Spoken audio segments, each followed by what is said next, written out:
Katika mfululizo huu wa mahojiano ya kuhusiana na benki ya CRDB kutimiza miaka yake 30, tumezungumza na wakurugenzi, wenye viti na watu mbalimbali. Na wengi ni watu ambao umri wao ni mkubwa na wameona mengi na kufanya mengi sana kuifanya pia CRDB iweze kuwa hapo ilipo leo. Lakini huyu mgeni ambaye niko naye leo ni tofauti kabisa na wengine. Kwanza ni mtoto wa kike na umri wake ni mdogo sana, lakini pamoja na hivyo yeye ni moja kati ya wanahisa wa benki ya CRDB. So unaona namna ambavyo pia ni benki ambayo ina wanahisa wa rika tofauti, na kikweli nimefurahi kwamba kwa umri kama wake ameweza kuwa na hiyo elimu ya kuwekeza kwenye masuala ya hisa. Mambo vipi? Poa. Hebu jitambulishe kwa jina lako zuri kabisa. Naitwa Gaitlin Neema Gervas. Nasoma IFM mwaka wa kwanza. Nasomea accounting. Unasomea accounting. Sawa. Kwa umri wako nikikuangalia, sidhani kama umefikisha miaka 20 wewe. Hapana. Na miaka 18. Miaka 18. Yes. Na ukiwa na miaka 18 umekuwa moja kati ya watu ambao ni wanahisa wa benki ya CRDB. Kwa elimu ya uwekezaji hapa Tanzania watu wengi sana hawana. Wewe ulipataje elimu hiyo na kushawishika kuwekeza kwenye benki ya CRDB?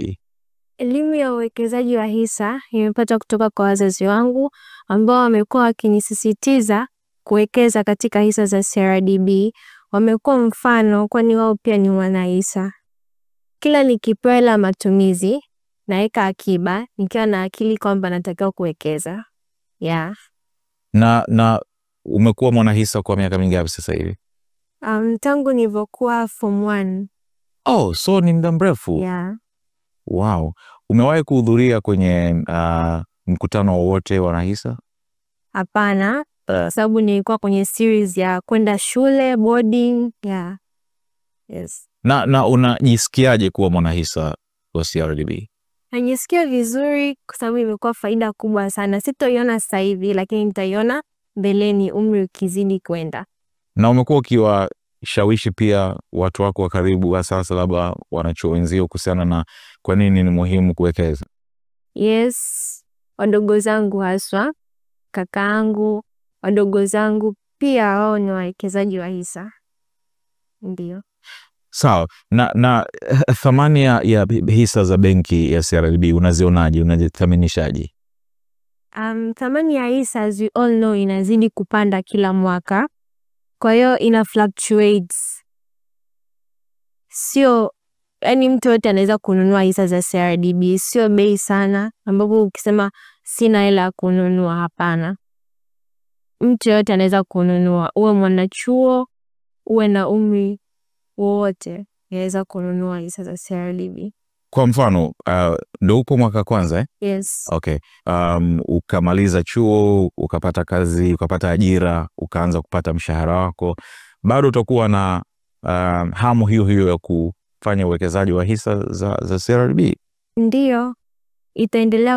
Nitaendelea kuwa na hiyo hamu, kwani ukiangalia kitabu cha CRDB hiki ambacho wanakitoa, ukiangalia hesabu zao, bei ya hisa inazidi kupanda kila tunapoendelea, kila mwaka Kwa hiyo inaleta faida kubwa sana kwa wale wawekezaji wa hisa na marejesho yanakuwa makubwa. Yes. Kwa Watanzania na watu wengine ambao wanakusikiza sasa hivi ambao elimu ya uwekezaji katika hisa ni ndogo sana, na wengine wanahisi kwamba uwekezaji huu unawahusu watu wazima peke yake, unaona, na sio watu kama wewe ambao wana umri kama wako, ungependa kuwaambiaje na kuondolea hofu vile vile?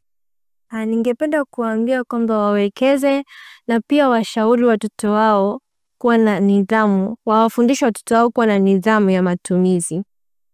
Kusema ukweli, ninavyoona na jinsi nilivyofundishwa na wazazi wangu, uwekezaji wa hisa unaweza ku take place hata ukiwa na miaka tuseme 10. Ni wewe tu jinsi ulivyoelewa faida yake. Na hiyo uwekezaji wa hisa inakutengenezea nidhamu ya uwekezaji. Yes. Unajiona pengine Mungu akikujali, kwa sababu binadamu wote tunakuwa tunatengeneza familia zetu, na wewe utakuja kuwa mama, utakuja kuwa mzazi. I hope itakuwa hivyo. Utaendelea pandikiza elimu hiyo hiyo kwa kizazi chako vile vile? Ndio, nitaendelea.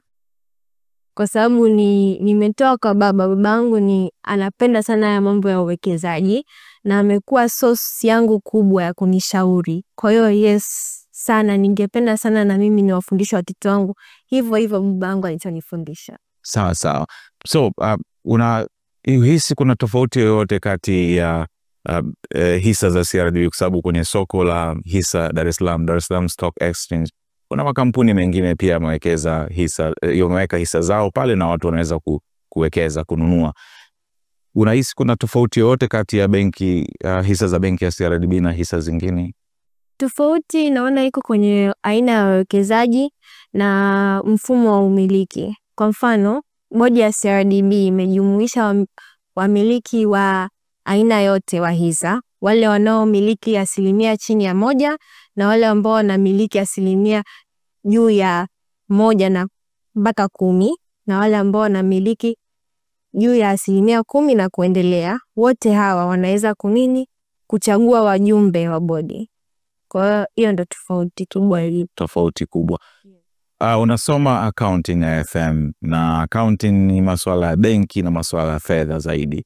Unahisi au una ndoto siku moja kuwa sehemu ya timu ya CRDB? I thought of it. Kusema kweli bado sijafikiria kwa kina, lakini ipo.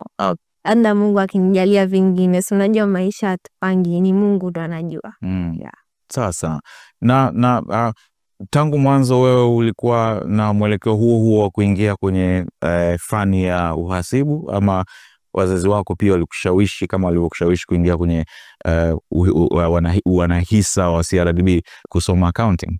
Nilileta mimi mwenyewe mezani, wazazi wangu wakani support kwenye hiyo career ya accounting. Okay. Na unadhani wanaosoma uhasibu, wanaosoma accounting ndio ambao labda wanakuwa wanapata elimu rahisi zaidi, kwa haraka zaidi kuhusiana na umuhimu wa hisa, tofauti na wale ambao wanasoma arts, wanasoma udaktari na fani zingine? Hapana, inategemea wewe umepata wapi hiyo knowledge. Manake kampuni nyingi zinauza hisa, kuna NMB, pia CRDB. Na hisa, ununuaji wa hisa especially this time around imekuwa kipaumbele ya mabenki mengi. Kwa hiyo inategemea umepata wapi knowledge yako, nani amekuwa chanzo ya wewe kuwekeza kwenye hisa. Na umekuwa ukisoma pia kuhusiana na mwenendo wa hisa kidunia, pata tu knowledge ya soko la hisa linakuwaje katika uwanda mkubwa zaidi wa kidunia? Ndio. Ukiangalia most percentage ya ambao ni successful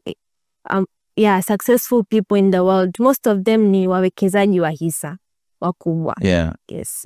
Ukiangalia makampuni makubwa kama Tesla, Microsoft, Amazon, utaona kwamba yamekuwa hivyo kwa sababu ya uwekezaji. So ni muhimu pia Tanzania wengi wananchi wakawa na elimu kama hiyo.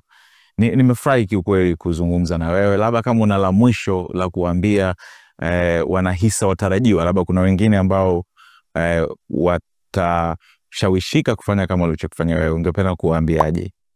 Kwa vijana wenzangu ningependa kuambia uanze na kile kidogo ulicho nacho, haujachelewa. Huwezi kuanza na hela kubwa sana, haina shida. Anza na ile hata 1000 ulionayo, kuwekeza kwenye hisa itakuja kukusaidia sana baadaye. Ndio hicho. Interesting sana. Naamini kwamba umemsikia mdogo wangu hapa ambaye yuko active sana katika masuala ya hisa, na yeye ni moja kati ya wawekezaji wa benki ya CRDB.